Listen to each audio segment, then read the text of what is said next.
Est-ce qu'il faut s'entraîner tous les jours pour prendre du muscle? Aujourd'hui, on va faire le tour de la science en 2 minutes pour savoir combien de fois par semaine il faut que tu t'entraînes pour prendre un maximum de muscle.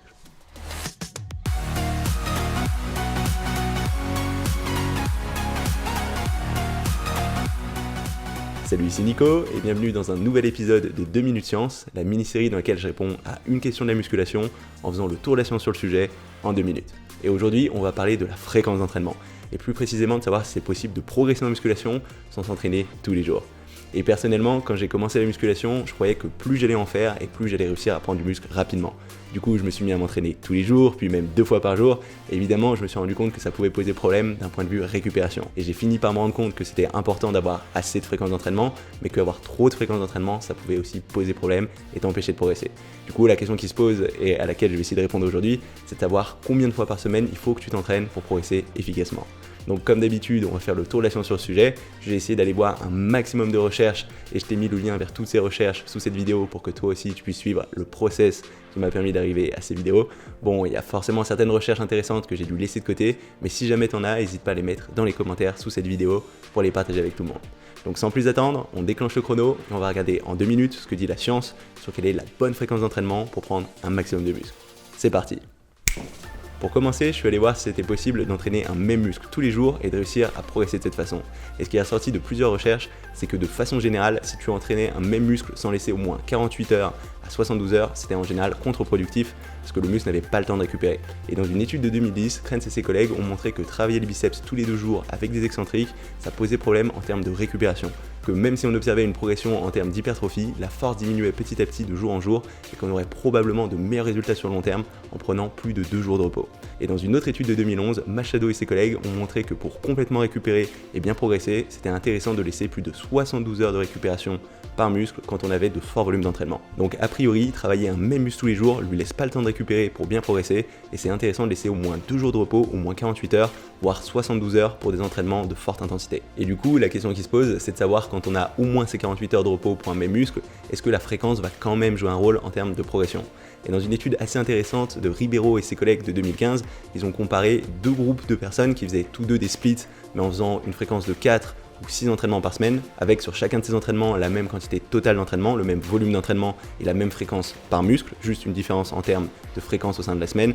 Et ce qu'ils ont observé, c'est qu'on fasse 4 ou 6 entraînements par semaine, il n'y avait pas de grosse différence en termes de prise de muscle, en termes de prise de gras, à partir du moment où on avait le même volume d'entraînement total sur la semaine et où on avait la même fréquence d'entraînement par muscle. Mais du coup, la question qui se pose, c'est de savoir si on garde le même volume d'entraînement et qu'on augmente la fréquence d'entraînement par muscle cette fois, est-ce que ça va avoir un effet positif sur la prise de muscle? Et une étude assez intéressante de McLester qui date de 2000 a comparé l'impact d'un split où on travaillait chaque muscle 1 fois par semaine avec l'impact d'un split où on travaillait chaque muscle 3 fois par semaine. Et ce qui en est ressorti, c'est que le gain en force était plus important pour le groupe qui s'entraînait plus fréquemment, qui entraînait un même muscle 3 fois par semaine. Mais ça c'est vrai pour la progression en termes de force, mais en termes d'hypertrophie, on a une étude qui date de 2015 de Schoenfeld et ses collègues qui a comparé un split ou un full body avec à chaque fois le même volume d'entraînement mais une différence en termes de fréquence, c'est-à-dire que le split travaillait chaque muscle qu'une seule fois par semaine alors que le full body travaillait chaque muscle 3 fois par semaine, et ils ont observé cette fois pas une très grosse différence en termes de force, mais plutôt quelque chose de significatif en termes d'hypertrophie. Ça veut dire que les gens qui s'entraînaient en full body avec une plus forte fréquence d'entraînement par semaine ont pris plus de masse, notamment au niveau du biceps et au niveau des jambes. Mais du coup, la question qui se pose, c'est de savoir quelle va être la fréquence optimale par muscle pour réussir à progresser le plus efficacement possible. Et dans une méta-analyse de 2016, Schoenfeld et ses collègues mettaient en avant que travailler un muscle 2 à 3 fois par semaine semblait être la façon optimale en termes de prise de muscle ou en termes de force. Par contre, c'est peut-être à nuancer pour les personnes qui sont débutants, parce qu'une étude de Benton et ses collègues qui date de 2011 sur des femmes débutantes a montré que faire un full body 2 fois par semaine ou un full body 3 fois par semaine chez le débutant n'avait pas de grosse différence en termes d'hypertrophie ou en termes de force. Donc concrètement, qu'est-ce qu'il va falloir retenir de tout ça? La première chose, c'est que tu vas pas pouvoir travailler un même muscle tous les jours. Pour laisser le temps à ce muscle de récupérer, il faut que tu laisses au moins 48 heures, voire 72 heures, dans le cas d'entraînements qui prennent du temps pour récupérer, comme des entraînements en excentrique.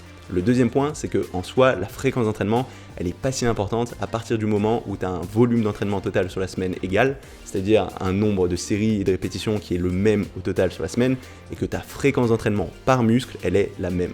Ça veut dire par exemple que si tu fais la même quantité totale de travail par muscle sur la semaine et que tu entraînes par exemple chacun de ces muscles 2 fois sur la semaine, et que tu fasses 3, 4 ou 6 entraînements, ça devrait rien changer. Ça va changer la durée de tes séances, mais en termes de performance, en termes de force et en termes d'hypertrophie, la science semble indiquer qu'il ne devrait pas y avoir de différence notable.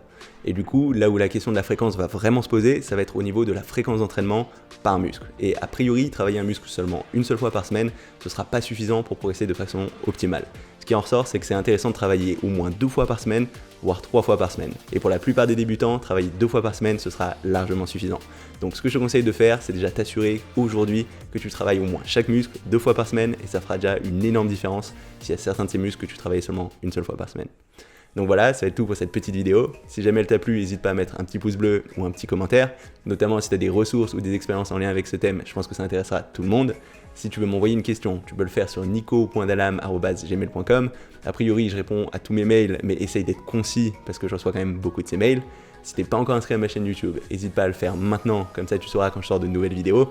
Tous les lundis, je sors un nouvel épisode de cette mini-série 2 minutes science, mais tous les jeudis, je sors aussi un épisode de ma série Déclic, dans lequel je donne le déclic qui a fait le plus la différence sur chacun de mes muscles. Donc pour pas rater ces vidéos, n'hésite pas à t'inscrire maintenant. C'est tout pour aujourd'hui, et on se retrouve très rapidement dans une nouvelle vidéo. Salut!